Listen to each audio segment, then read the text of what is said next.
Desde tiempos ancestrales, las plantas sagradas como la ayahuasca, la psilocibina o el peyote han sido utilizadas en rituales indígenas para la sanación, la conexión espiritual con el alma, y hoy en día la ciencia moderna está redescubriendo su potencial terapéutico. De hecho, hay investigaciones recientes que han demostrado que la psilocibina, que es el compuesto psicodélico presente en los hongos mágicos, puede tener un impacto profundo en el tratamiento de trastornos como la depresión, y no cualquier depresión, sino la depresión resistente al tratamiento, la ansiedad y el trastorno por estrés postraumático. De hecho, hay incluso publicaciones, por ejemplo, en la revista Journal of Psychopharmacology del 2016, que encontró que una sola dosis de psilocibina estaba asociada a una reducción significativa en los síntomas de ansiedad y depresión en pacientes con cáncer terminal. Incluso el MDMA, conocido comúnmente como el éxtasis, está siendo investigado como una herramienta terapéutica en el trastorno de estrés postraumático y, de hecho, hoy en día está legalizado incluso en Australia. De todo esto vamos a hablar con Antón Gómez Escolar, a quien voy a dar paso en breve, porque creo que el temazo de hoy tenía que ir de la mano de otra persona que es un temazo. Antón es un maravilloso experto en toda esta parte de la medicina psicodélica y quiero hablar con él, pues no solamente de los beneficios, sino también, bueno, pues entender cuáles son los riesgos, cuáles son las precauciones y entender que la medicina psicodélica pues no es la panacea. Requiere, por supuesto, un entorno seguro, un acompañamiento profesional adecuado y un trabajo personal significativo antes y después de la experiencia. Y de hecho, bueno, pues tiene que ser legal, ético su uso y además respetando pues las tradiciones y las regulaciones locales. De todo esto vamos a hablar con Antón. Voy a darle paso, a ver si le tengo ya por aquí. Hola Antón, te voy dando paso. No, a ver dónde estás. Muchas gracias a todos los que estáis aquí metiéndoos, que sé que estáis todos con un montón de ganas de saber sobre este temazo. Os voy a ir hablando sobre Antón porque creo que le está costando entrar. Desde luego no te veo, Antón. Ah, mira, Drogopedia, bueno, pues os dejaré luego su dirección, ¿vale? Que es Drogopedia. Han enviado una solicitud. Aquí estás, Antón. Vale. Muchas gracias a todos los que intentáis meteros, pero solamente voy a aceptar a Antón.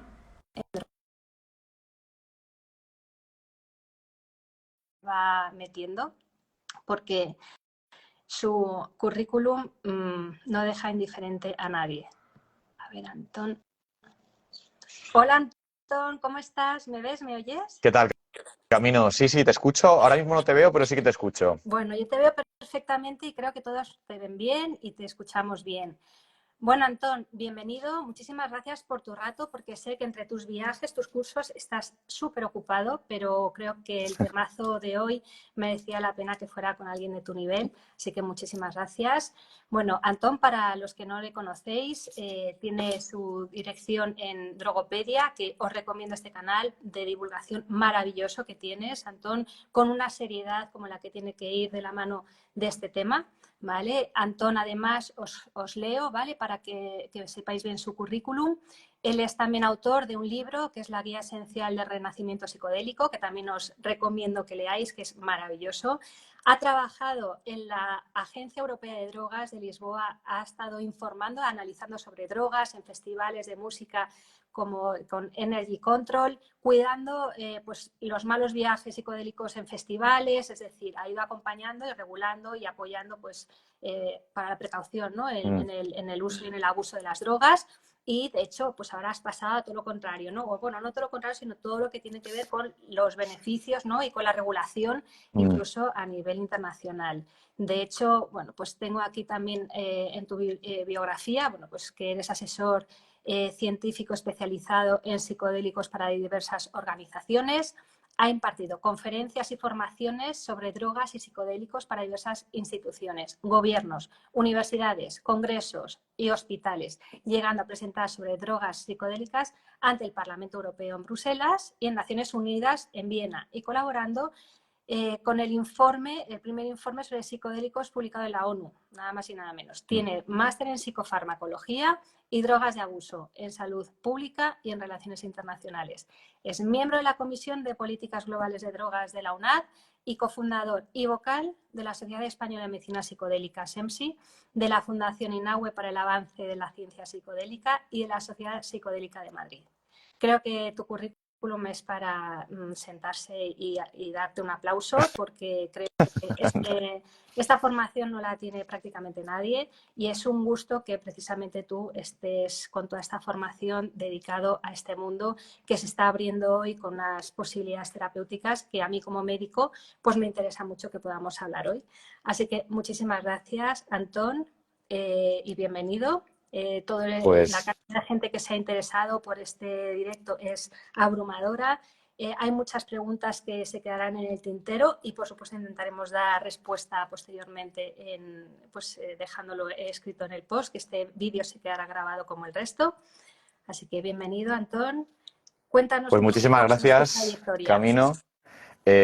Bueno, primero, ¿me escucháis bien? Me he puesto un micrófono para que se escuche un poco mejor. No sé si está entrando por el micrófono, espero que sí. Yo a ti no te veo, o sea, lo veo negro, pero bueno, escucharte te escucho, que es lo importante, o sea, que podemos hablar sin problema. Vale. Y nada, muchas gracias por esta introducción tan fantástica. La verdad que para mí también es un honor que alguien tan implicado en el mundo de la salud como tu Camino, tan metida y con tanta trayectoria en la divulgación, en el trabajo en salud, pues se interese por estos temas, lógicamente. O sea que muchas gracias a ti también por invitarme a hablar un poquito de este tema. Muchas gracias, Antón. De hecho, bueno, pues yo he tenido acceso directo, ¿no?, a los tratamientos con ciertas drogas pues en mi faceta como paliativista, que Mm. estuve una temporada pues dedicada a esta parte de la medicina que me encantó y que fue una de las cosas que más me conectó con la humanidad, ¿no?, con la medicina humanista, con los pacientes, con mi creencia en una medicina de acompañamiento en la vida y que fue maravillosa. Y bueno, pues tuve experiencia, ¿no?, con el tratamiento con oxicodona, con fentanilo y realmente me impacta, ¿no?, la trayectoria que hemos pasado de tener tratamientos que estábamos recomendando en ascensor, ¿no?, pues con opioides para ciertas Mm. situaciones terminales y de dolor en escala muy elevada, a pues todo el problema que ha habido con el fentanilo en Estados Unidos y ahora a la regulación que se está haciendo en Australia con ciertas drogas psicodélicas que están teniendo pues un auge y un interés terapéutico que creo que hay que ponerle énfasis y hay que desenmascarar un poquito aquí, desenmarañar todo el lío que hay, ¿no?, a la hora de saber esto es una droga, no es una droga. Así que si te parece, Antón, Sí, vamos a empezar. claro, ¿Qué es claro. una droga y qué no es una droga? ¿Y cómo se clasifican en este mundo de la medicina psicodélica las drogas que hay? Bueno, pues yo suelo definir las drogas como aquellas sustancias que interactúan con los receptores de nuestras neuronas, fundamentalmente las que están ubicadas en el sistema nervioso central, que sabéis que tenemos neuronas en muchas partes del cuerpo, pero las que nos importarían cuando hablamos de drogas, sobre todo, son las del cerebro, fundamentalmente, ¿no?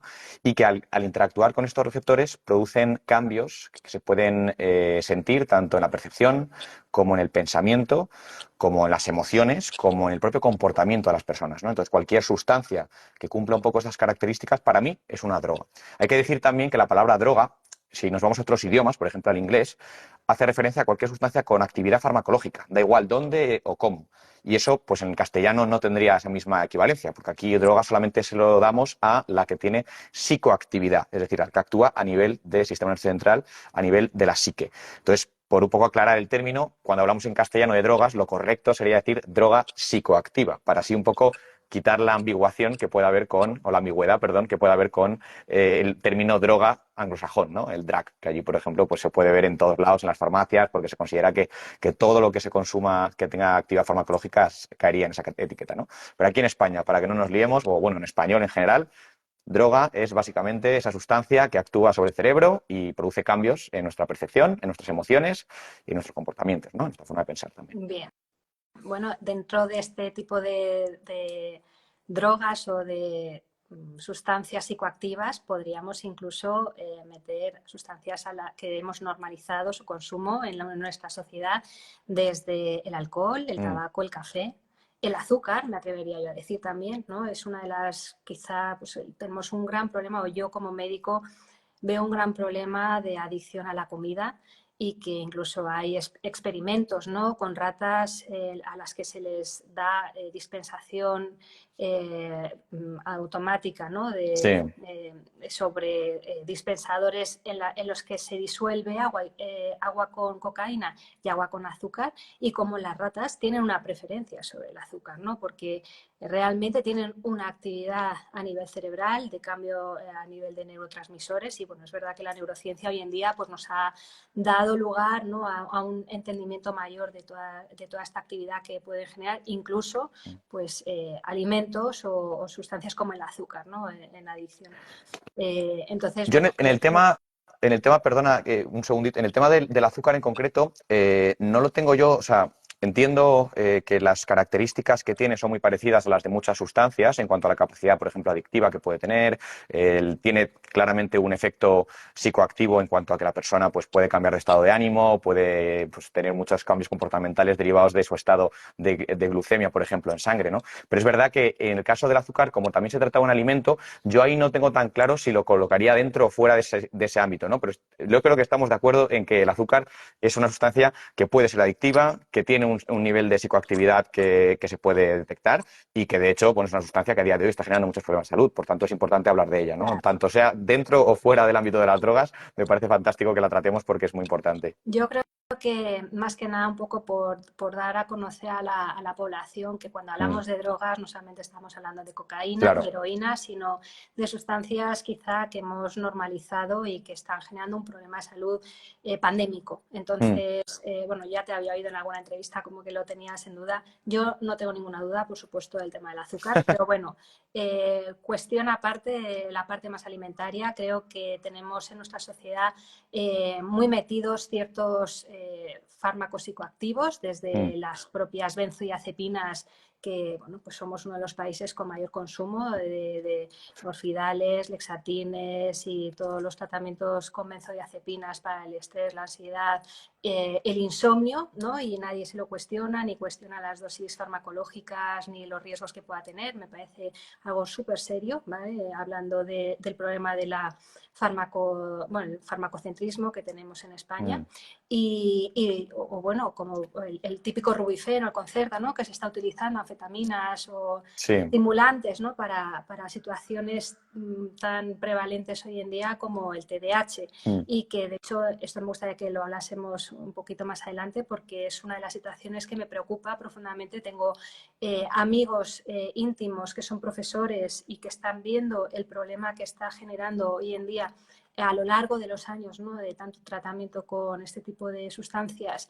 y de fármacos a niños, y que hoy en día están entrando ya en épocas de adolescencia con un peligro, ¿no? Entonces, bueno, creo que cuando la gente se interesa por esta temática, las drogas, pues quizá piensan que, esto estamos demonizando, ¿no? El mundo de las drogas y qué horror, pero es que las tenemos tan metidas que a veces no nos damos cuenta de que en el día a día nuestra sociedad está altamente, está consumiendo muchos tipos de drogas. Sí, Entonces, hablando, siempre, siempre ha sido así. Quiero decir que realmente en la humanidad hay mucha, siempre ha habido drogas que se han utilizado con mayor o menor frecuencia, de una forma más o menos incluida, digamos, en el día a día, más o menos integrada.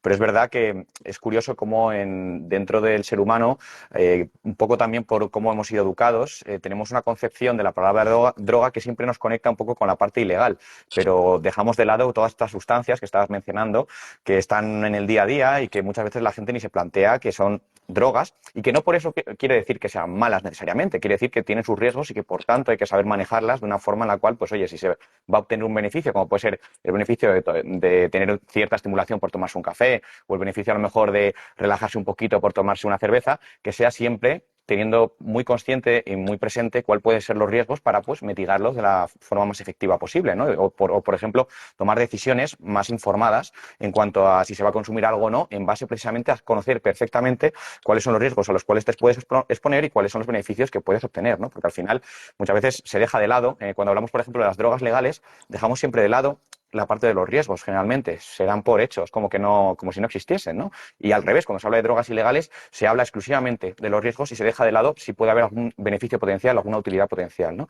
Y ahí creo que es muy importante que la información nos permita, pues, tomar unas decisiones más conscientes y más informadas en el día a día, que nos permitan, pues, bueno, si tenemos que hacer un uso de alguna sustancia que con algún fin concreto, pues que esté ahí para eso, pero que no intentar dejar de lado o evitar que nos pueda producir algún tipo de problemática, ¿no? Y ese es el problema que viene sobre todo con el alcohol, por ejemplo. La gente lo consume muchas veces sin pararse a pensar en las consecuencias que puede tener, porque, bueno, pues es legal, entonces tan malo no puede ser, ¿no? Si es legal, se lo venden en tiendas y luego, pues, para nada, muy lejos de la realidad. Tenemos sustancias, o sea, esta sustancia es muy peligrosa, como podemos ver, sobre todo en consumo crónico, y luego hay otras también, como el tabaco, que nadie duda ya a día de hoy de la problemática que supone su consumo de forma crónica, ¿no? Pero esto, por ejemplo, no quiere decir que la nicotina aislada pueda tener utilidades en determinadas enfermedades neurodegenerativas que se está investigando y que puede tener utilidad por la capacidad de potenciar la atención, la memoria, el procesamiento de información en el cerebro. O sea, al final hay que saber, hay que conocer, hay que informarse, ¿no? Y yo creo que está la clave de todo esto, ¿no? Pero tienes toda razón en que tenemos mucha sustancia metida en el día a día, mucha sustancia psicoactiva, quiero decir, y en ciertos ámbitos, como por ejemplo el ámbito médico, ese farmacocentrismo que mencionabas anteriormente, es que yo creo que es un problema endémico en la medicina occidental actual. Tenemos una tendencia muy grande al consumo de fármacos, a la prescripción continua de sustancias, también en parte impulsada por la industria farmacéutica que hay detrás, que en el fondo pues se nutre de ello, pero bueno, que es una realidad que no podemos negar y que es importante que seamos conscientes de ella para evitar que en lo posible nos pueda afectar negativamente, ¿no? Que podamos aprovechar lo positivo, pero dejar un poco de lado o evitar en la mayor medida de lo posible los riesgos que pueden venir con un consumo desinformado o poco consciente de sustancias psicoactivas. Exactamente, y de hecho tú le has dedicado bastante tiempo de tu vida, ¿no? A la prevención y a la ayuda a personas Mm. pues que están enganchadas o que tienen una dependencia de este tipo de sustancias, ¿no? ¿Cómo has pasado o cómo ha sido tu historia personal, Antón, para ir entrando en este mundo y haber bueno, pues, terminado siendo asesor, incluso a nivel internacional, sobre este tema de los psicodélicos y de todas las drogas? Cuéntanos un poquito tu trayectoria. Pues bueno, mi trayectoria tampoco es nada espectacular, pero es verdad que yo pues era una persona que siempre me ha interesado mucho la ciencia, el cerebro, todo un poco lo que se relacionaba con la salud, con el ser humano, pero nunca tuve, digamos, muy claro una vocación hasta que pasé una época muy oscura en la cual tuve una depresión profunda de la que me costó muchísimo salir, y la forma en la cual salí fue a través de precisamente unas experiencias psicodélicas controladas que fueron pues milagrosas para mí en cuanto a que así como a día de hoy en medicina las curaciones, así como muy fuertes, solamente se ven sobre todo con enfermedades infecciosas, cuando aplicamos, por ejemplo, un antibiótico, o vemos de pronto como una enfermedad se cura así como bruscamente. En mi caso sí que se dio esta situación con un problema de salud mental, que es bastante poco frecuente que esto suceda, ¿no? Y en mi caso fue por estas experiencias psicodélicas, ¿no? Entonces, después de haber probado todos los fármacos, psicofármacos que se me prescribían para la depresión y no haber tenido mejoría con ninguno, fue tener una experiencia psicodélica controlada y aquello cambió para siempre, ¿no? Mi estructura mental o mi forma de entender el mundo hasta tal punto que yo ya no volví a tener ese estado depresivo que había tenido durante varios años, ¿no? Y que me había tenido tan preocupado en aquel momento. Entonces yo, al salir de esta situación con esta herramienta tan poco habitual o tan proscrita como son los psicodélicos, me sentí en la obligación moral de algún modo intentar meterme en este mundillo para intentar sacar a la luz todo lo posible de información, de ciencia, para apoyar o ayudar de cualquier forma posible a que el desarrollo de este campo, ¿no? A que esto pudiese llegar a estar disponible para aquellas personas que lo necesitan en algún momento, porque al final en el mundo hay mucha gente que está muy mal, con trastornos psicológicos muy importantes, y el pensar que hay mucha gente que está en tratamiento que no consigue tener mejoría y que no tienen acceso a estos tratamientos que son muy eficaces en muchos casos, no siempre, ojo, pero en muchos casos pueden ser muy eficaces, pues me parece que es algo que deberíamos solucionar, o sea, que este tipo de tratamientos estuviesen disponibles para aquellas personas que pueden beneficiarse de ellos, ¿no? Que pueden utilizarlos, que pueden tener una mejoría con ellos, ¿no? Y no sean una cosa que haya que hacer ilegalmente, fiándote de alguien que a saber, o sea, que sea una cosa que realmente se pueda acceder de una forma legal. Y en ello estamos, o sea, estamos en esto. De hecho, acabo de volver de Bruselas, he estado estos días en la primera reunión de la historia sobre psicodélicos que ha organizado la Agencia Europea del Medicamento, que es un hito bastante importante. Y hemos estado varios días expertos del mundo de los psicodélicos, médicos, pacientes, legisladores, políticos, un compendio de personas en la Agencia Europea del Medicamento discutiendo acerca de cómo podemos hacer que en la Unión Europea pues haya tratamientos basados en psicodélicos disponibles a no mucho tardar, ¿no? Que podamos tenerlos disponibles en los próximos años. Y es que en esa dirección tiene que ir todo, ¿no? En mi opinión. Y yo, pues, por eso es por lo que he trabajado todo el tiempo que he podido desde que descubrí estos tratamientos y el efecto que habían tenido en mí y que han tenido en otras personas, ¿no? Luego, es verdad que en este camino pues me he metido en el ámbito de las drogas en general, a estudiarlo mucho y he estado, pues como has dicho antes, trabajando mucho desde el lado también del uso recreativo de sustancias, ¿no? Informando, ayudando, dando herramientas para que aquellas personas que hayan decidido libremente hacer un consumo de sustancias psicoactivas, ya sean legales o ilegales, puedan tener el menor impacto negativo en sus vidas derivado de esta decisión. Y es que es posible hacer un consumo de las sustancias que sea de menor riesgo que el que estamos acostumbrados a ver a nuestro alrededor, ¿no? Y en base a esa filosofía, pues están herramientas, por ejemplo, como el análisis de drogas, que hago en festivales de música, bueno, de hecho muchos años, el acompañar o ayudar a personas que están teniendo experiencias difíciles con las sustancias para que esto no suponga un trauma en sus vidas, para que esto no tenga un impacto negativo y que no vaya más allá de un episodio aislado, digamos. Y todo lo que viene siendo informar, básicamente. La perspectiva desde la que trabajo yo, sobre todo en este ámbito, es lo que se llama la reducción de riesgos y reducción de daños, que trabaja básicamente en esto, en informar, en dar herramientas para que el uso de sustancias sea lo menos problemático posible. Y si se tiene que dar, que se dé, pero que no se dé con un impacto negativo o que el impacto negativo es lo menos digamos, desestabilizante posible para la vida del individuo. Al final, todo consumo de sustancias psicoactivas siempre va a tener un riesgo, eso no se puede evitar, no existe el riesgo cero, el único riesgo cero es no consumir ninguna sustancia, pero tampoco quiere decir esto que la única solución posible para no tener problemas sea el no consumir absolutamente nada, porque como tú bien sabes, hay muchas sustancias psicoactivas que tienen usos médicos muy legítimos y muy potentes y muy importantes. No podemos, por ejemplo, prescindir de los opioides. Por más problemáticos y peligrosos que sean, los opioides son importantísimos. ¿Cómo vamos a poder, por ejemplo, hacer medicina paliativa? ¿Cómo vamos a poder hacer oncología sin tener, por ejemplo, opioides? Sería muy difícil. O sea, el sufrimiento, el dolor, son las herramientas más eficaces, por desgracia, que tenemos a día de hoy para el tratamiento del dolor agudo. Entonces, al final, pues bueno, tenemos que saber convivir con las drogas, porque tienen elementos que nos pueden ser útiles, pero una cosa es convivir con ellas o aprovecharlas para que sean en beneficio de nosotros en situaciones pues como puede ser el uso terapéutico, y otra cosa es que las sustancias acaben siendo un problema en sí mismo, ¿no? Que es lo que yo trato de evitar también siempre, ¿no? Entonces, bueno, pues ese equilibrio, ¿no? En aprovechar lo bueno que pueda haber en el mundo de las drogas psicoactivas y minimizar lo más posible lo que pueda ser negativo o peligroso, ¿no? Y que cada cual pues pueda tomar decisiones individuales en base a sus preferencias, pero con toda la información disponible. Porque si una persona decide en base a información errónea o información incompleta, en mi opinión, esa decisión no se puede considerar que se esté tomando en libertad.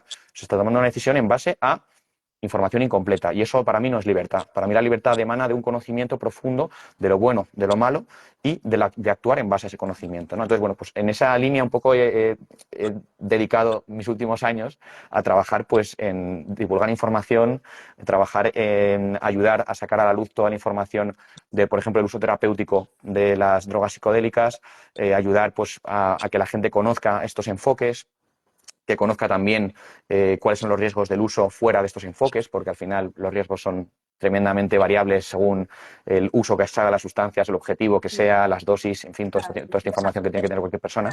Y bueno, y esto es un poco lo que también estoy haciendo cuando voy, pues eso, como he estado esta semana ahí en la Agencia Europea del Medicamento, cuando voy a Naciones Unidas, cuando voy al Parlamento. Al final siempre se trata de actividades relacionadas con informar, con divulgar, también a los propios políticos, ¿no? Porque es verdad que mucha de la legislación que tenemos a día de hoy en materia de drogas está basada en criterios, en muchos casos, morales, criterios que no son estrictamente científicos, no son basados en salud.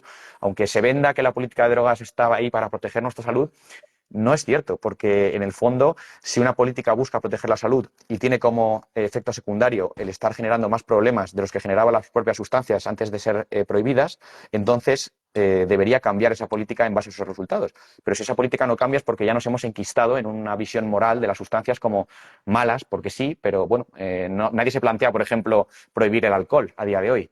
Y si nos ponemos a mirar los números a nivel de salud pública, creo que estaría muy por encima en cuanto a riesgos de otras sustancias que son ilegales y que ni nos planteamos legalizar, ¿no? No sé cómo decir, que al final nos hemos quedado con una visión del mundo de las drogas ilegales son malas y siempre tienen que ser ilegales, y las drogas legales, bueno, tampoco son tan malas, vamos a dejarlas ahí, ¿no? Cuando en realidad, si estamos legislando en base a la salud pública, deberíamos hacerlo con un mismo criterio para todo, no aplicar un criterio diferente al alcohol del que aplicamos al LSD, por ejemplo, o al tabaco, ¿no? Al final, bueno, pues ahí creo que ahí tenemos mucho que avanzar, ¿no? Y por eso creo que la política también tiene que aprender estas cosas. No es solo divulgar de cara a la gente, sino también divulgar de cara a los legisladores, a quienes estaban sosteniendo este sistema, que no tienen ni pies ni cabeza en algunos puntos, ¿no? Y esto es lo que hemos estado también hablando estos días allí en Ámsterdam, ¿no? Al final Parece que las cosas van a tenemos... ir cambiando, ¿no? Porque de hecho, fíjate, en Estados Unidos que hemos pasado de la prohibición absoluta, ¿no? Y de las campañas antidroga, el problema con el fentanilo, con los zombies, y ahora resulta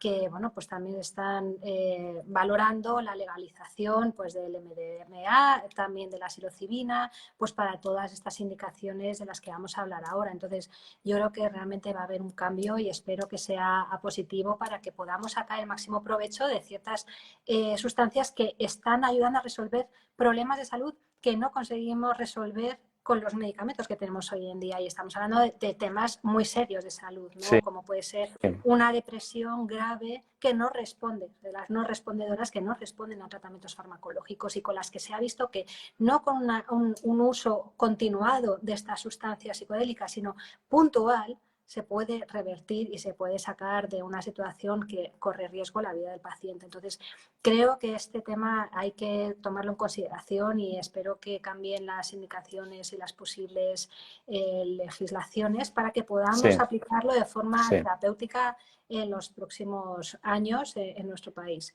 y en el mundo, porque ya se están haciendo cambios en distintos lugares. Por situar un poquito, ¿cuáles son las medicinas, o sea, cuáles son los psicodélicos dentro de las drogas? Porque hay una clasificación, no sé si con subgrupos, ¿cuáles serían las psicodélicas y cómo las definirías tú exactamente o cuáles son las típicas? Pues sí, por facilitar un poco la comprensión de aquellas personas que no conozcan bien el ámbito de las sustancias psicoactivas, solemos hablar de que existen una serie de familias diferentes de sustancias según los efectos y los riesgos que tengan, ¿no? La clasificación más habitual que utilizo yo se llama rueda de las drogas y lo que hace es dividir todas las drogas psicoactivas que conocemos en 7 familias principales. Me dejo el papel en mi habitación, pero podría ir a por él, pero vamos, la cuestión es que al final tenemos 7 familias que serían las drogas estimulantes, las drogas depresoras, las drogas psicodélicas, las drogas cannabinoides, las drogas opioides, las drogas empatógenas y las drogas disociativas. Esas 7 familias de drogas básicamente estructurarían todas las sustancias que conocemos. Y casi todas todas prácticamente las sustancias que conocemos se pueden colocar en alguna de estas categorías. Al final, las sustancias psicodélicas en particular son tradicionalmente las drogas que llamábamos antes alucinógenas. Sustancias como, por ejemplo, la LSD, ¿no? La psilocibina, que es el principio activo de las setas mágicas, ¿no? Las setas psilocybe cubensis, setas alucinógenas también llamadas. Por ejemplo, la dimetiltriptamina, ¿no? El DMT, que es el principio activo de la ayahuasca, por ejemplo, o de algunas preparaciones que se fuman. Sustancias como la mescalina, que está presente en los cactus de peyote y de San Pedro. Sustancias como la 5-metoxidimetiltriptamina o 5-MeO-DMT, que es la famosa sustancia que genera el sapo Bufo alvarius. Sustancias también con propiedades ligeramente estimulantes, pero que siguen siendo psicodélicas, como el 2CB, como el 25I en Bome. O sea, hay muchas sustancias que tienen estas características, pero todas lo que tienen en común, básicamente, es esa capacidad de alterar mucho nuestra percepción sensorial y también nuestra forma de procesamiento del cerebro. De hecho, la palabra psicodélico proviene de la raíz psique, y delos sí que es mente y delos es manifestar. Al final los psicodélicos son sustancias que manifiestan la mente, o sea, que cambian la forma de funcionar nuestro cerebro y permite pues, que algunas partes de nuestro procesamiento cognitivo se hagan visibles. Y en el día a día a lo mejor no somos capaces de verlas, pero durante una experiencia psicodélica somos capaces de detectar ciertas formas de procesamiento, de funcionamiento de nuestro cerebro que en un estado ordinario de conciencia no son tan obvias, no son tan fáciles, ¿no? Esto lo que tiene es una gran capacidad de utilidad terapéutica, sobre todo cuando se combina con un enfoque psicoterapéutico. De ahí nace lo que se llama la psicoterapia asistida con psicodélicos, que es el enfoque terapéutico que se está aplicando a día de hoy en los ensayos clínicos y que se está aprobando ya en algunos países, como has mencionado anteriormente. En Australia, por ejemplo, ya ha aprobado el uso de la psicoterapia asistida con psicodélicos para el tratamiento de la depresión con psilocibina y para el tratamiento del estrés postraumático con MDMA, que para quien no lo sepa es lo que conocemos como éxtasis en la calle. Y este mismo enfoque pues está llegando a otros países. Estados Unidos, por ejemplo, este verano, el 11 de agosto, se va a pronunciar acerca de si autoriza finalmente el uso de la MDMA, del éxtasis, para el tratamiento del estrés postraumático, y todo apunta a que va a ser afirmativa ese posicionamiento. De hecho, este fin de semana he estado con una de las representantes de la FDA, de la Food and Drug Administration de Estados Unidos, que es la agencia del medicamento de Estados Unidos, que básicamente está prácticamente claro que va a salir adelante, pero bueno, eso todavía no lo pueden decir, ¿no? Y luego hay otra serie de sustancias que, sin ser psicodélicas puras, o sea, sin ser sustancias que tienen un perfil puro psicodélico, tienen efectos psicodélicos a determinadas dosis, ¿no? Por ejemplo, este es el caso de las sustancias de la familia de los empatógenos. Los empatógenos fundamentalmente son sustancias que generan empatía, conexión, sensación como de conexión, de bienestar. Hay gente que las utiliza como para tener más conexión con la gente que le rodea, para conectarse con uno mismo, para tener como más sensación de autocompasión. Esto se utiliza mucho para el tratamiento del trauma, ¿no? Y, por ejemplo, la sustancia principal de esta familia es el MDMA, el éxtasis, el 3,4-metilendioximetanfetamina, que es el conocido como éxtasis en la calle. Luego, otra familia de sustancias que también tiene propiedades psicodélicas a determinadas dosis es lo que se llama sustancias disociativas. La principal sustancia de esta familia es la ketamina. La ketamina, que viene usándose en medicina desde hace muchos años, bueno, desde que se sintetizó por primera vez, en los años 70, es una sustancia que se ha usado sobre todo en anestesia, pero es capaz de inducir estados psicodélicos y se está usando también a día de hoy, y esto además ya está aprobado tanto en Estados Unidos como en Europa, para el tratamiento de la depresión. Es decir, que a día de hoy en Europa, en España, por ejemplo, En si España, acudes al hospital... porque hoy mismo, o sea, hoy en día se está utilizando, ¿no? En algunas Sí, unidades incluso de psiquiatría, ¿no? sí. Sí, efectivamente, los hospitales públicos en psiquiatría, a ver, también depende de un poco quiénes estén en la planta de psiquiatría, si tienen manejo o no de esta sustancia, pero técnicamente tú puedes acceder a día de hoy, y además está financiado por la Seguridad Social, a una psicoterapia asistida con ketamina. Bueno, a día de hoy no sé si en los hospitales públicos se está usando psicoterapia como tal, o se utiliza simplemente el enfoque de experiencia de ketamina con apoyo, para que no estés tampoco solo, pero sí que se utiliza esta sustancia como para inducir experiencias psicodélicas y que la persona que no ha respondido adecuadamente a tratamientos antidepresivos convencionales, como pueden ser los inhibidores selectivos de la recaptación de serotonina, que para que nos entendamos son los antidepresivos clásicos que se están usando a día de hoy, con estos tratamientos de ketamina, pues pueden mejorar si no han mejorado con los tratamientos anteriores. Es decir, no hablamos de un tratamiento de primera línea, sino que hablamos de un tratamiento de segunda línea para cuando una persona no está respondiendo a los tratamientos convencionales, ¿no? De hecho, es un requisito para acceder a estos tratamientos, el no haber tenido mejoría con los tratamientos convencionales antes. No se trata de administrarlo de primera, sino a aquellas personas que no han respondido bien a los tratamientos habituales. Incluido también el dolor, ¿verdad, Antón? Sí, lo que pasa es que la ketamina, el tema del dolor con la ketamina siempre ha estado ahí. O sea, realmente es una sustancia con un perfil anestésico y se puede utilizar, y es decir, se ha usado tanto para cirugía como para dolor, para analgesia, por ejemplo, extrahospitalaria. De hecho, yo soy voluntario de SAMUR y a veces salimos con las ambulancias y ahí llevamos ketamina, porque cuando hay, por ejemplo, a una mí persona... misma, o sea, yo tuve un accidente grave, una caída a caballo, me recogió una ambulancia en el campo y me metieron una dosis de ketamina. Claro. Que claro, bueno, pues bendita ketamina, que me anestesió y me dejó, bueno, pues un estado en el que podía soportar, ¿no? Toda esa situación emergente, así que sí. Lo que pasa es que hablamos, por ejemplo, en este caso, y perdona que te interrumpa, pero es que me ha parecido muy interesante el ejemplo que has puesto, ahí estamos hablando, por ejemplo, de los dos enfoques diferentes que hay, porque una cosa es usar la ketamina para Como quitar el dolor anestésico, claro, como exactamente. anestésico de forma, digamos, que solamente es el efecto agudo de la sustancia, y en ese caso se busca que el efecto psicodélico no se manifieste, y por eso se administra la ketamina acompañada de una benzodiazepina, para evitar que la persona se empiece a tener Flipe, unas ¿no? alucinaciones y se revuelva y se mueva.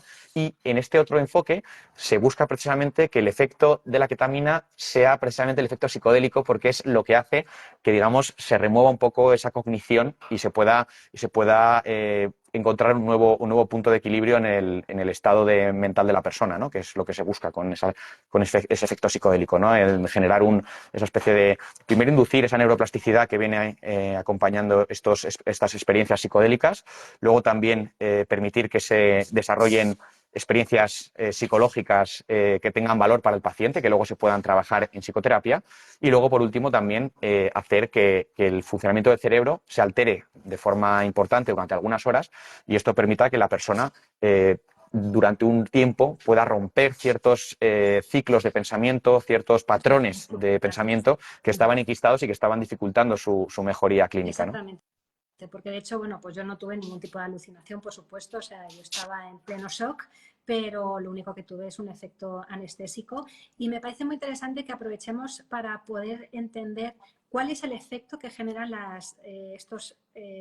estas drogas psicodélicas a nivel cerebral, Mm, desde la neurociencia, desde la pura parte más neurocientífica, qué cambios generan mm. estas sustancias para que sean tan interesantes a la hora de trabajar con procesos tan complejos como bueno, pues la falta de ganas de vivir, ¿no? Esa Mm. desesperación que lleva a personas a suicidarse y que hoy en día pues, es uno de los grandes problemas que tenemos en la población, ¿no? Y que creo que es importante que se toque este tema ante la alta prevalencia y que se sepa que existen posibilidades, ¿no? A la hora de ayudar a personas que están tan desesperadas y que no están respondiendo a los tratamientos farmacológicos.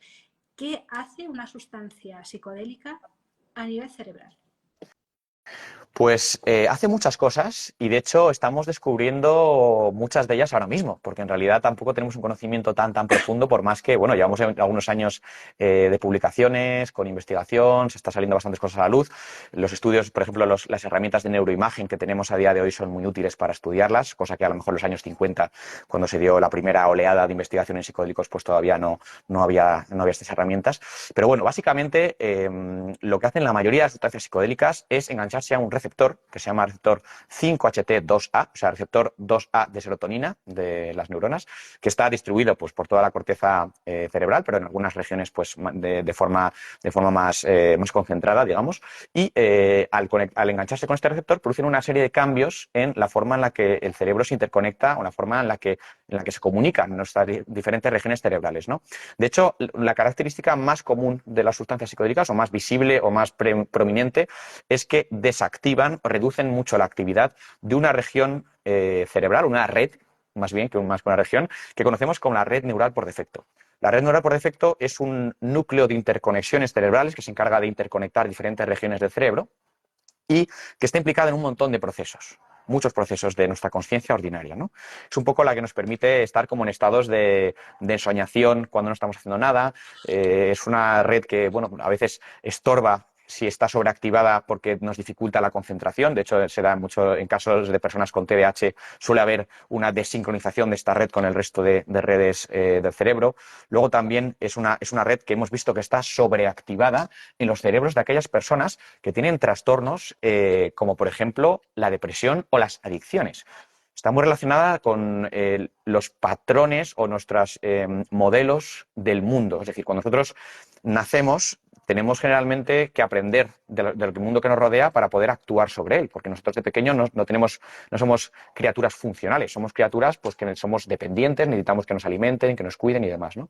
Entonces existe un proceso mediante el cual nuestro cerebro va poco a poco aprendiendo o modelizando el mundo que nos rodea, y vamos empezando a no actuar en base a lo que pasa en el mundo, sino a ser capaces de predecir lo que está pasando en el mundo para saber un poco qué es lo que va a pasar y cómo podemos actuar frente a ello. Entonces, poco a poco, este proceso que esto se conoce como la codificación predictiva jerarquizada, que es la capacidad que tenemos de construir modelos del mundo en nuestro cerebro y de luego que llegue un momento en el que somos capaces de construir la realidad dentro de nosotros con muy poco input sensorial. No hace falta que, cuando llegas a una casa, a un sitio, no hace falta que recibas toda la información de todo, sino que automáticamente ves una silueta y ya sabes que ahí hay una mesa, ves una luz y ya sabes que ahí hay una ventana. Todo eso es porque ya lo has aprendido. Entonces, ¿qué pasa? Que también modelizamos o aprendemos mucho de cómo el mundo funciona y a lo mejor lo aprendemos en una etapa de nuestra vida, que puede ser esa infancia, en la cual el mundo es diferente al que luego vivimos de mayores, ¿no? Entonces,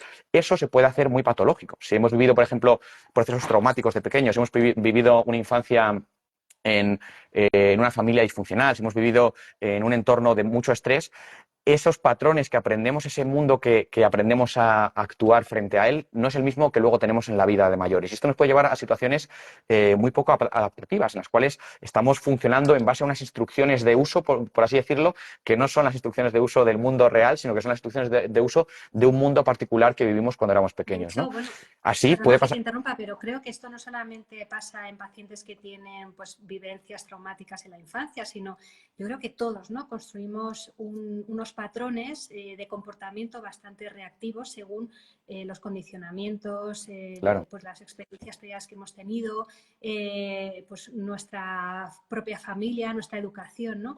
Y que hasta que no entramos en contacto con nuestro autoconocimiento, ¿no? Cuando empieza ya el interés por el desarrollo personal es cuando te das cuenta de que la realidad no es lo que tú estabas proyectando, ¿no? Sino que está siendo proyectada bajo un filtro que estás arrastrando y que, salvo que hagas ese tipo de indagación y desarrollo personal, vas a seguir funcionando quizá, ¿no? Con esa red neuronal por defecto, que quizá es la forma científica de describirlo, pero a la que estamos todos apegados y que pues, nos hace vivir de una forma quizá más victimista, y en personas que han tenido pues, una infancia más patológica, pues quizá llevarles, ¿no? a esa patologización ya, ¿no? en su edad adulta. Con lo cual yo creo que es útil en todos los casos, ¿no? En pacientes con patologías y en personas que simplemente quieren vivir de una forma consciente y empezar a hacer ese desarrollo personal en el que descubran cuál es su verdadera esencia, ¿no? Y quizá por esto mismo puede que se haya estado utilizando, ¿no?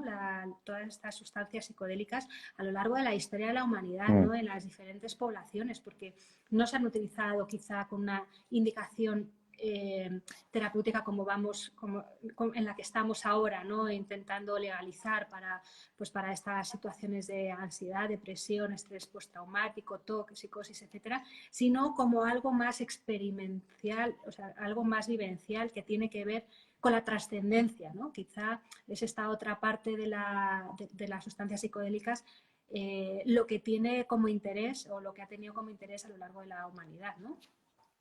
Sí, además que es que el efecto psicodélico se manifiesta en muchos planos diferentes, ¿no? Por un lado tenemos pues esos planos más prácticos, ¿no? De que la persona pues a lo mejor se da cuenta de elementos del día a día que le están de alguna forma perjudicando, en los cuales tal vez puede actuar de alguna forma diferente. Pero luego también tiene otros planos como más profundos, incluso a veces más espirituales para algunas personas. Eso ya depende de la del punto de partida o de las creencias que tenga la persona, ¿no? Pero es verdad que para mucha gente supone como darse de bruces o encontrarse con elementos que nunca jamás se había planteado pensar, ¿no? Acerca de pues, la existencia, del sentido a lo mejor de las cosas, de la vida, ¿no? Que bueno, que es algo ya como más filosófico y más complicado de sistematizar o de meter como en una perspectiva más científica o más médica, pero es verdad que en el fondo también es muy importante. El ser humano, cuando una persona, por ejemplo, no tiene una vida en la cual siente que no encuentra sentido de las cosas o se siente vacío y demás, ese tipo de situaciones, a veces pues este tipo de experiencias pueden ayudar a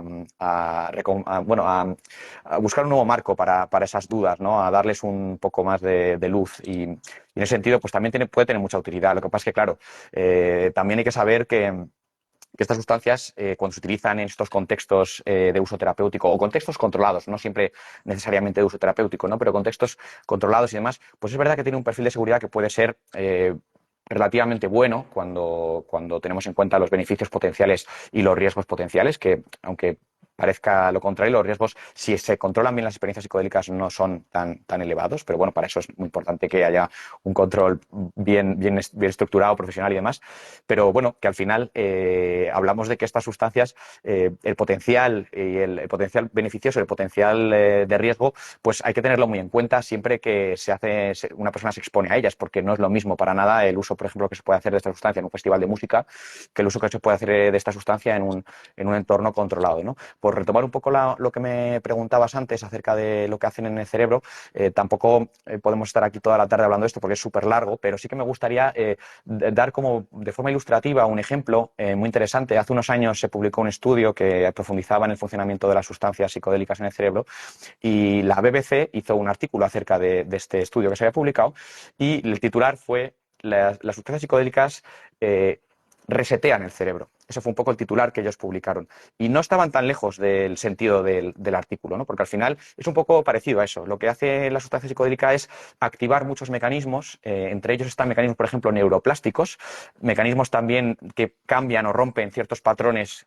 aprendidos o muy interiorizados, que hay, muchas veces están en los problemas patológicos, ¿no? En esas creencias profundas que la persona arrastra o en esas formas de procesamiento, de funcionamiento que han ido adquiriendo con los años y que han resultado ser desadaptativas, y al romper ese ciclo, digamos, de pensamiento cíclico, de rumiación muchas veces, y activar esos mecanismos de neuroplasticidad, lo que estás haciendo básicamente es actualizar el sistema operativo, ¿no? Sería una analogía un poco tecnológica, ¿no? de esto, pero no está tan lejos de la realidad en cuanto a lo que se está viendo en los ensayos clínicos, ¿no? Que al final se ve como el cerebro, pues de pronto vuelve a un estado infantil temporalmente, que es muy parecido o sea, el cerebro psicodélico se parece mucho al cerebro infantil, al cerebro de un niño pequeño, ¿no? Entonces, dejamos de lado un poco más nuestras creencias o nuestras preconcepciones y vemos más una realidad un poco más objetiva, podríamos decir, ¿no? Un poco menos filtrada por nuestros modelos del mundo. Nos quitamos, digamos, esas gafas del sol que nos hemos ido poniendo con los años y que nos filtran la realidad, ¿no? Y esto pues es tremendamente útil en procesos psicoterapéuticos bien orientados, ojo, porque también tenemos que tener en cuenta que la neuroplasticidad es un fenómeno que puede ser muy beneficioso si se orienta hacia un buen resultado, pero también puede ser un proceso perjudicial, porque la neuroplasticidad realmente se da en el cerebro siempre que cambia algo, que se aprende algo, y la neuroplasticidad nos puede llevar hacia lo bueno, hacia aprender algo importante, hacia cambiar de forma positiva, pero también nos puede llevar a lo malo, nos puede llevar incluso la neuroplasticidad está súper activa, por ejemplo, en adicciones. Una persona que está desarrollando una adicción tiene la neuroplasticidad muy elevada porque está formando en su cerebro conexiones muy fuertes para mantener el consumo, por ejemplo, de una sustancia o una actividad adictiva, como puede ser el juego. O sea, al final tenemos que tener en cuenta que no todas estas cosas son necesariamente positivas, lo importante es el contexto en el que se utilicen. Por eso la investigación moderna está súper centrada en crear un contexto controlado, adecuado y muy bien planificado para llevar ese proceso terapéutico, esa experiencia psicodélica en una dirección adecuada para lo que se está buscando en ese momento, ¿no? Y que no sea simplemente tomar una droga y a ver qué pasa, ¿no? De hecho, hay muchas terapias que se están intentando enfocar hacia este desarrollo de rutas y de sinapsis neuronales que puedan generar esa poda neuronal para crear rutas neuronales que sean mucho más eficientes a la hora de generar pues eso, nuevos comportamientos o mejorar patologías. ¿Cómo es posible que las drogas psicodélicas generen este tipo de sinapsis de forma tan instantánea y tan rápida frente a lo que puede ser pues años de trabajo con la meditación o bueno, pues otro tipo de técnicas, ¿no? Que tienen quizá pues también esa finalidad? Pues la verdad es que esta pregunta es muy buena y no es una pregunta que tengamos muy clara la respuesta, porque, por ejemplo, existe un receptor en el cerebro, el TRKB, que es un receptor que activa la neuroplasticidad cerebral, ¿no? Está activado, por ejemplo, por sustancias endógenas, como puede ser lo que llamamos BDNF o Brain Derived Neurotrophic Factor o factor neurotrófico derivado del cerebro, que es una especie de fertilizante que se libera a nivel cerebral y que estimula esa creación de nuevas sinapsis, ¿no? Que surjan pequeñas conexiones entre las diferentes neuronas. Y estas sustancias, pues todas tienen este receptor, el TRKB, tienen otros receptores, pero al final todo parece indicar que esa neuroplasticidad que inducen los psicodélicos es a través de este receptor, ¿no? Hasta hace poco se pensaba que este receptor, bueno, hasta hace poco se pensaba que los psicodélicos lo hacían activando el receptor que he comentado anteriormente, ¿no? El 5-HT2A, que está muy ligado a la experiencia psicodélica. Esto quiere decir que hasta hace muy poco pensábamos que no podíamos desligar el efecto neuroplástico o psicoplastógeno, que es ese incremento de la neuroplasticidad de los psicodélicos, de ese efecto de experiencia psicodélica, ¿no? Ahora parece ser que sí que es posible, porque si no es únicamente ese receptor, sino que es otro, a lo mejor se puede activar ese receptor sin activar la experiencia psicodélica. Pero es verdad que la experiencia psicodélica tiene mucho valor intrínseco en sí misma, ¿no? Porque ahí es uno de los grandes errores que yo estoy viendo en algunas de las líneas de investigación actuales, que se están centrando mucho en vamos a intentar crear psicodélicos que hagan todas estas cosas maravillosas que hacen los psicodélicos, pero sin generar la experiencia psicodélica, ¿no? Intentando evitar esa experiencia psicodélica. Pero es que esa experiencia psicodélica también tiene mucho valor en sí misma, porque no es solo que la sustancia psicodélica incremente la neuroplasticidad, es que la experiencia psicodélica también te trae muchas veces muchas claves, muchos aprendizajes, muchas ideas, muchos elementos que son tremendamente útiles para cimentar esa mejoría o ese proceso terapéutico de la persona, ¿no? Y el dejarla de lado un poco por el miedo a la alucinación en sí, pues por desgracia lo que hace es reducir la eficacia y la efectividad de esas sustancias psicodélicas, ¿no? De Claro, hecho, quizá si queremos sustancias que Perdona, Perdón. perdona. No, digo que a lo mejor también va un poco con la idea de evitar pues esa adicción o ese uso más pues psicodélico puramente por la Sí, experiencia, ¿no? creativo. Recreativa, sino enfocarlo más hacia la parte más Sí, lo psicoterapéutica. que Pero pasa es que, si bueno, lo que se ha visto es que sin esa experiencia no se tiene la misma efectividad, claro, pues hay que ver cuál sería el punto medio, ¿no?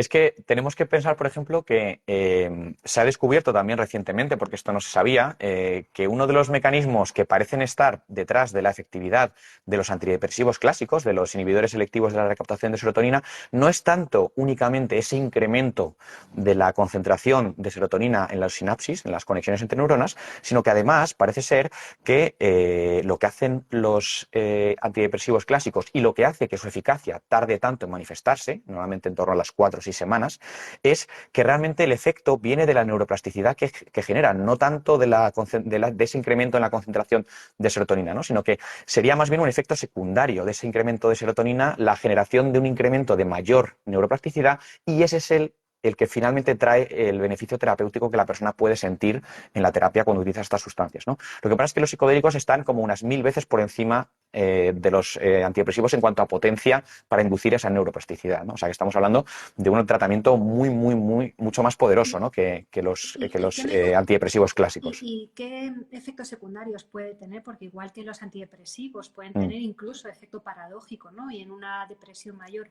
pueden inducir un aumento del riesgo de suicidio. ¿Qué efectivamente. riesgos puede tener una sustancia psicodélica? Bueno, aquí hay que diferenciar cuando hablamos de riesgos entre lo que son lo que llamamos los psicodélicos clásicos, que son los alucinógenos clásicos, por ejemplo, LSD, psilocibina, DMT, de lo que llamamos los semipsicodélicos o esos psicodélicos que he mencionado anteriormente, que eran de otras familias, pero que tienen efectos psicodélicos a dosis altas, ¿no? Por ejemplo, MDMA y ketamina, ¿no? Cuando hablamos de los clásicos, de psilocibina, por ejemplo, es una sustancia que no tiene prácticamente riesgos a nivel fisiológico, es decir, a nivel del cuerpo. Es decir, no tocan prácticamente a nivel cardiovascular a la persona, no tocan prácticamente a nivel hepático, no tocan prácticamente a nivel de ninguna de las funciones vitales, ¿no? No cambian la frecuencia respiratoria, no cambian la tensión arterial, no cambian la frecuencia cardíaca. O sea, bueno, cambios a lo mejor mínimos, pero también relacionados con la propia experiencia subjetiva de la persona. Si tú estás viviendo una experiencia muy intensa, es normal que el cuerpo libere adrenalina y que se acelere el corazón y que se acelere y que aumente la tensión, ¿no? Pero nada, digamos, dramático, no es un estimulante, no es una sustancia que vaya a tener un efecto muy claro ni muy marcado a nivel cardiovascular o a nivel fisiológico. Ahora bien, esto no quiere decir que no haya riesgos importantes en el plano psicológico, porque al final estas sustancias son muy poderosas, haciendo que la persona viva estas experiencias tan intensas que son las experiencias psicodélicas, ¿no? Los viajes psicodélicos. Y ahí un poco lo peor o de las peores cosas que pueden pasar para una persona que toma un psicodélico, por ejemplo, es que tenga un trastorno psiquiátrico latente, como puede ser la psicosis, o trastornos psicóticos tipo La depresión, esquizofrenia, perdón, ¿no? de También. tipo esquizofrenia, sí, perdón, y incluso bipolaridad, por ejemplo, porque ahí sí que podría suponer un elemento que disparase o que forzase a la persona a tener un debut, ¿no? O tener un brote, ¿no? Y eso es una cosa que se trata de evitar a toda costa mediante a un cribado muy adecuado de aquellas personas que vayan a entrar a ensayos clínicos o a estudios con psicodélicos, ¿no? Y es bastante eficaz, es decir, funciona bastante bien estos cribados en tanto en cuanto en los ensayos modernos, que llevamos bastantes, todavía no se ha dado ningún caso de este tipo. O sea, es decir, que el cribado está funcionando bien. Se evita a toda costa que entre gente con trastornos pues, del espectro psicótico, con bipolaridad y, pues, de momento pues, nos han dado casos de personas que han tenido, digamos, un brote psicótico durante un ensayo clínico con psicodélicos en esta última era de investigación, ¿no? A lo mejor en los años 50 sí que se dieron algún caso, pero a día de hoy, en los últimos 20 años, no ha habido esto y es por ese cribado que se hace muy bien, ¿no? Otra cosa que puede pasar, pero esto ya forma parte muchas veces de la propia experiencia psicodélica y no es necesariamente algo que tenga por qué ser negativo si se sabe gestionar bien en terapia, es lo que llamamos las experiencias difíciles, ¿no? Tradicionalmente llamados malos viajes. Las experiencias difíciles son situaciones en las cuales la persona pasa por una fase de miedo, de pánico, de malestar, de ansiedad, relacionada con la experiencia psicodélica que está viviendo, relacionada con el contenido subjetivo, con el contenido que está experimentando, ¿no? Esto muchas veces tiene que ver con una mala preparación de la persona o con una inadecuada preparación del contexto, ¿no? Pero bueno, no siempre es así. Hay veces que, aunque esté todo perfectamente bien preparado, la persona puede tener esa experiencia. ¿Y por qué decía antes lo de que no es necesariamente negativo? Estudios que se han hecho recientemente, por ejemplo, la Universidad Johns Hopkins University de Baltimore, han sacado a la luz que personas que han tenido experiencias difíciles o malas experiencias si han sabido integrarlas adecuadamente posteriormente, porque esto es algo muy importante, que la experiencia psicodélica en terapia asistida con psicodélicos no solo tiene una preparación y no solo tiene un control durante la experiencia, sino que luego tiene una fase muy importante de integración de la experiencia, ¿no? Que se trabaja desde el punto de vista de la psicoterapia, desde el punto de vista de la terapia oral, para un poco poner en contexto todo aquello que la persona ha vivido, darle una utilidad, darle un significado, en fin. Pues personas que han vivido experiencias negativas de tipo mal viaje, luego si han sabido integrarlas adecuadamente, reportan que han tenido más beneficio terapéutico que con una experiencia, digamos, únicamente positiva de haber estado muy a gusto y sin más, ¿no?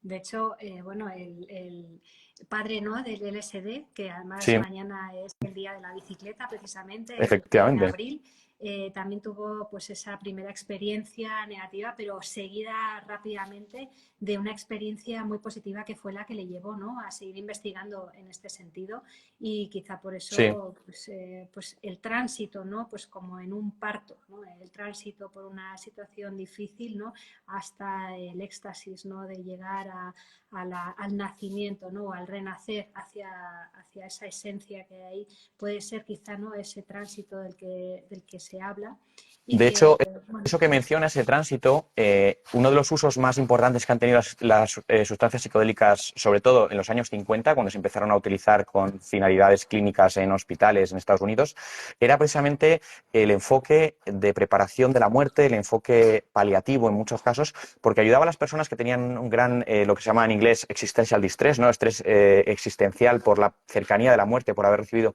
una diagnosis terminal, a vivir una especie de experiencia que les ponía un poco en paz con la situación, les mostraba una forma de morir que era menos angustiosa o menos, que generaba menos ansiedad y les permitía pues, vivir esos últimos días de vida con una nueva perspectiva, ¿no? Habiendo vivido una especie como de pequeño ensayo que les ayudaba a ver que no era una cosa que no tenían que estar bajo los efectos de unas emociones tan negativas, que siendo sus últimos días de vida podían enfocarlo de una manera diferente, ¿no? Y esto, aunque suene muy curioso, de hecho se ha replicado a día de hoy, por ejemplo, en el Hospital Universitario de Nueva York, en el cual se ha dado psilocibina a enfermos terminales de cáncer y se ha conseguido que personas que tenían pues, una depresión refractaria súper grave, lógicamente, estaban muy próximos a su muerte, estaban desesperados, de pronto cambiasen totalmente el chip y pasasen los últimos días de su vida en un estado de felicidad y de alegría fantástico, y no por la sustancia en sí, no porque estuviesen bajo el efecto de la sustancia, pues la sustancia, recordemos, que dura unas pocas horas y ya está, ¿no? Sino por el cambio de chip que había venido de esa experiencia tan enorme que habían tenido, en la cual pues habían experimentado una especie de muerte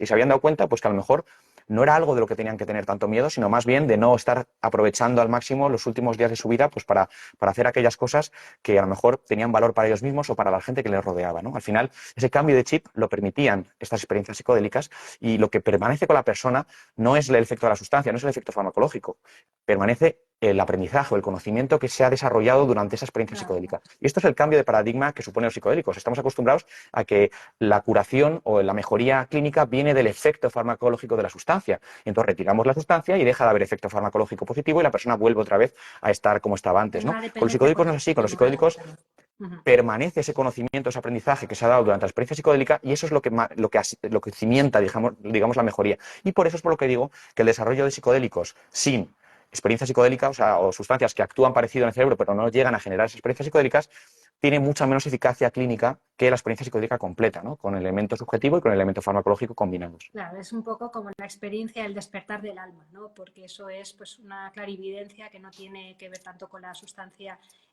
o con el efecto de la sustancia a largo plazo, sino con ese despertar que te provoca, ¿no? esa sustancia. Como usuario, ¿no? de esta experiencia que tuviste inicialmente, ya para cerrar, sí me gustaría que pudieras explicar cómo se está llevando hoy en día el tratamiento desde un ámbito hospitalario, desde un ámbito controlado, del uso de este tipo de sustancias para que la gente no piense que esto es, bueno, pues ahora te vas al suburbio X, te buscas la sustancia X y entonces pues te la tomas tú solo, ¿no? Esto no tiene nada que ver con lo que se está intentando programar y con lo que se está investigando a nivel terapéutico. ¿Cómo es el evento en sí mismo? ¿Cómo es? ¿Cómo se Bueno, lleva? pues a día de hoy hay que decir que la mayoría de estas sustancias son todavía ilegales, están en fases muy avanzadas de investigación clínica, pero todavía no han sido aprobadas para uso médico. Estamos cerca de ello, es decir, ya queda muy poco. De hecho, de aquí a probablemente 2 o 3 años, muchas de ellas ya van a estar disponibles por lo menos en Europa y en Estados Unidos. Australia, por ejemplo, ya se ha adelantado y ya las tiene disponibles, o sea que estamos ya ahí, no es una cosa que hablemos de dentro de 10 años ni nada, ¿no? Pero sí que es verdad que los protocolos de uso son muy estrictos, ¿no? De hecho, hablamos de que en los países en los que está autorizado de alguna forma, pues generalmente hace falta una licencia especial por parte del terapeuta, acompañada de una serie de formación específica en el manejo de estas sustancias.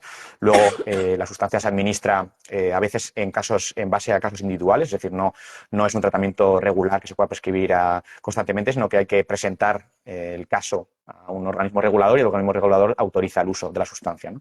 Luego, pues la administración se hace siempre con una preparación del paciente que va acompañada de un cribado para, por ejemplo, descartar si la persona eso tiene enfermedades psicóticas latentes o incluso algunas enfermedades cardiovasculares que puedan ser susceptibles de empeorar si la persona vive estrés psicológico, ¿no? Porque a lo mejor la persona tiene un mal viaje y, oye, pues si tiene una enfermedad cardíaca, no es que la sustancia esté dañando el corazón, pero si la persona está en un estado de gran ansiedad, pues eso puede ser peligroso, ¿no? Entonces, bueno, pues ese tipo de casos se evita muchas veces que accedan a este tipo de tratamientos, también depende de qué sustancias se utilice y tal, porque no es lo mismo todo. Luego, se administra siempre en condiciones de mucho control, con presencia nuevamente de un psiquiatra, de un enfermero, alguien que acompañe a la persona durante toda la experiencia. Durante la experiencia a la persona se le ponen unos cascos, se le pone un antifaz, de estos como de dormir, y se le pide que vaya hacia adentro, ¿no? Que se concentre en su experiencia introspectiva, ¿no? No se trata de estar por ahí dando vueltas y tocando cosas, sino estar tumbado en un sofá con unos cascos, con una playlist de música de 6 horas que le va a mantener como en un estado de introspección y durante todo ese tiempo pues acompañado de esta persona que si necesita apoyo pues va a estar ahí para apoyar y finalmente luego estas personas se someten a una serie de sesiones de integración en las cuales se les dan herramientas, se habla de la experiencia, el terapeuta les ayuda a un poco integrar todo lo que han vivido para que tenga la mayor utilidad en su día a día y les ayude pues a seguir avanzando en ese proceso terapéutico, ¿no? Que al final es la clave de esta terapia, ¿no? El apoyo psicológico y el elemento de la psicoterapia que es indisociable a día de hoy de prácticamente en la mayoría de estudios de la experiencia psicodélica, ¿no? De hecho, se llama psicoterapia asistida con psicodélicos, ¿no? Más que terapia psicodélica en sí, ¿no? Aunque bueno, hay ya algunos estudios que muestran que incluso sin esa psicoterapia se pueden conseguir buenos resultados, pero bueno, a nivel de seguridad es indiscutible que la seguridad de tener ese apoyo psicoterapéutico es necesaria y muy importante. Exactamente, que no es solamente es abrir la caja de Pandora, sino acompañarlo, Claro, integrarlo. claro. Si Eso no, es. abrir la caja de Pandora puede ser muy peligroso. O sea, tiene que hacerse en un lugar contenido, ¿no? En una preparación adecuada. Exactamente.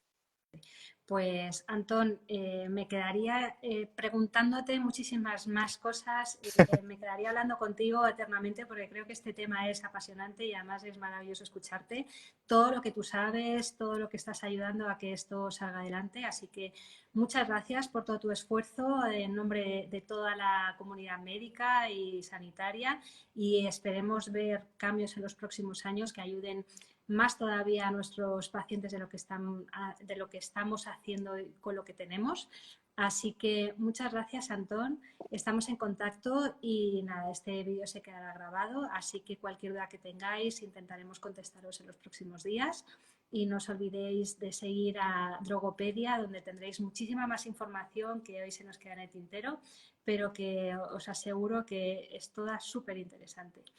Muchas gracias, Antón. Muchísimas gracias, Camino. Ha sido un placer y muchas gracias por este espacio y por este interés que ojalá pues esto ayude a que mucha gente pues vaya poco a poco entendiendo cómo funcionan este tipo de terapias y cuando lleguen, que llegarán muy pronto, pues sepan un poco a qué se enfrentan y cómo funcionan, ¿no? Y no haya tanto desconocimiento, que hay mucha gente que todavía se piensa que esto va a consistir en que vamos a tener a la gente colocada de MDMA todo el día, ¿no? Cuando esto es totalmente todo lo contrario, es una experiencia puntual con efectos terapéuticos duraderos, ¿no? Exactamente.